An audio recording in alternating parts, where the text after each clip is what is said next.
I'm Elliot. Play for Salford, and I'm 19 years old. Well, I'd say a big part of my mentality came from tennis. So I mean, this is a pretty good story. But tennis was like my sport before football, fully. And I was playing football at the same time, but I was looking to take tennis to the next level. I got to semi-finals Swiss Championships. Like, it was doing really well. One of the top players in my age, and So you didn't win it then? didn't win it. No. And then I was kind of getting very angry. There was a lot going on off the court. As you know, as a young 12, 13-year-old player, it's tough and battling when it's one-on-one. Yeah. Gets down to it. And I used to throw my racket, smash my racket, scream swear words, and like give up or whatever.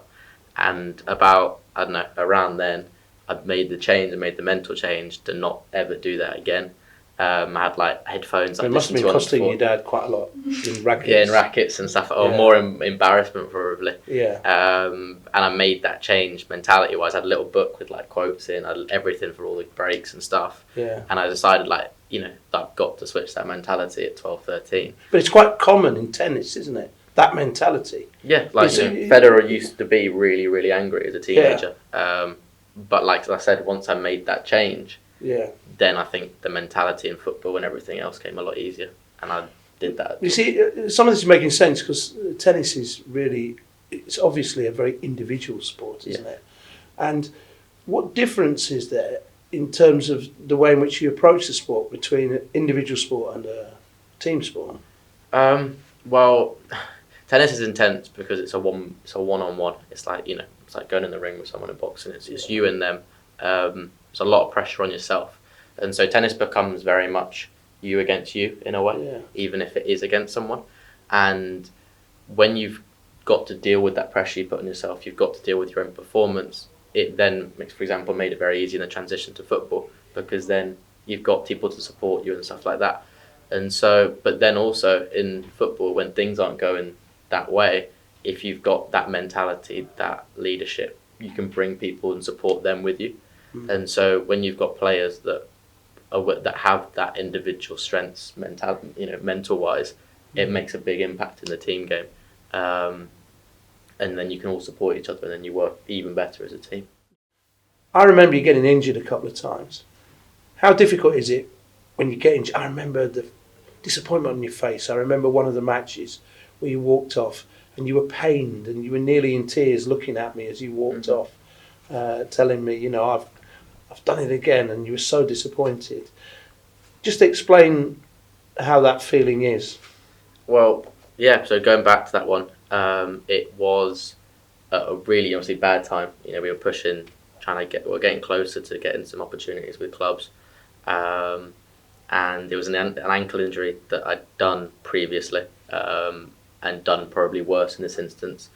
And so initially it was, flooded with emotion, like really tough at first, a lot obviously negative, and it was probably the first time I'd ever thought of, is this worth it? Is football going to be my journey? Is that going to be, everything that I put into it? So you had some doubts? Yeah, it was the first proper time, and a long list of injuries, but the first proper time that I'd ever questioned myself, and I really was in that day or so questioning myself, am I good enough? Is it meant to be?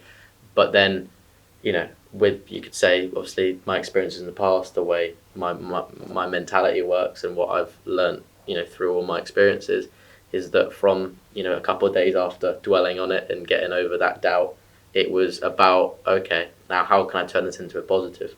And this specific injury was probably, I'd say, the reason that I became a professional footballer. In terms of everything that came back from that, I learned my mentality, to change my mentality to become even more positive. I was working harder than I'd ever worked before. I was literally studying the game. I was doing everything I can to get back for pre-season, to get another opportunity. And so the amount of work that I put in, the amount of, kind of awareness that I gained about myself in that time to know that, okay, I can do this. I've got what it takes.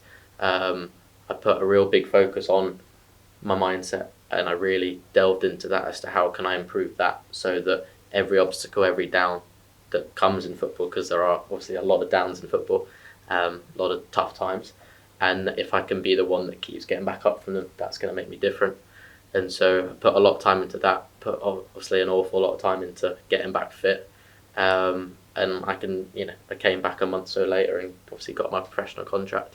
So I look back on that injury, and as tough as it was on the day, as much as that doubt did come for the first time, that was probably the reason that I became a professional footballer, because I made that level up mentally and physically, and it made that difference when I needed it to. So I'd probably say I'm incredibly grateful for that injury, as weird as it is. Well, from my point of view, what happens is that you try to influence players in the way in which they're thinking, and then when an injury comes along, or it could be that it might not be an injury, it might be something that happens that's difficult in their personal life, or there's a block in the road, if you like, in the pathway to success. And it's the testament to you that you have managed to overcome that.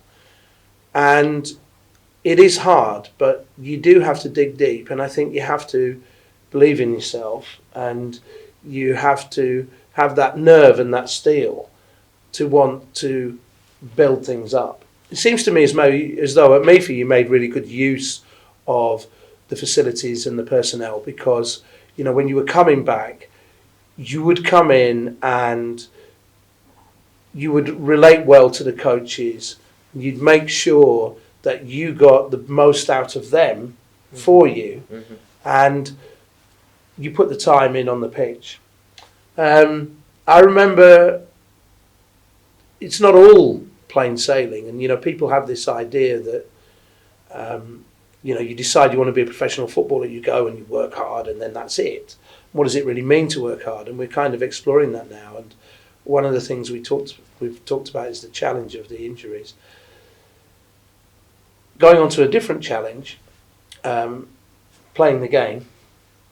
I remember going to a match that we played against Tranmere Rovers, and I remember watching you in the first half, and I think you came off, and I got the impression that you thought you'd done all right. And I remember talking to you and saying, I was quite emotive at the time, but I thought you could do more. Yeah. And I think in the heat of battle, I probably expressed that to you in no uncertain terms. Do you remember that? I remember that well. Pretty exactly right. I thought I was doing well. I think I'd scored in the first half, and to be fair, it's at those moments, like you said, that sometimes it can't always come from you. Sometimes it is that external bit of pressure and support that you provide in that moment. Because, like I said, I thought I was doing well. I was doing it was good. But like you said, in those opportunities when you're playing against a club, you've got to impress the scouts and the coaches. You've got to be outstanding. Not just an 8 out of 10 isn't good enough. You've got to be the best player on the pitch, quite obviously. And so you said that at half time, I remember getting quiet. I was like, why is he saying that? I'm doing all right. I'm doing well. And then just go I'm going to prove him wrong, kind of thing. And so it's kind of it was like a little wake up call. And I didn't see that at the time until after the game. And then second half, I think I went and scored again, set up a couple of goals, and played very, very well. So it was sometimes you do really need that kick up the backside in a way. I think it's for us, it's about knowing the individual and knowing how much there was to come. And I remember that game very well, because your game was okay.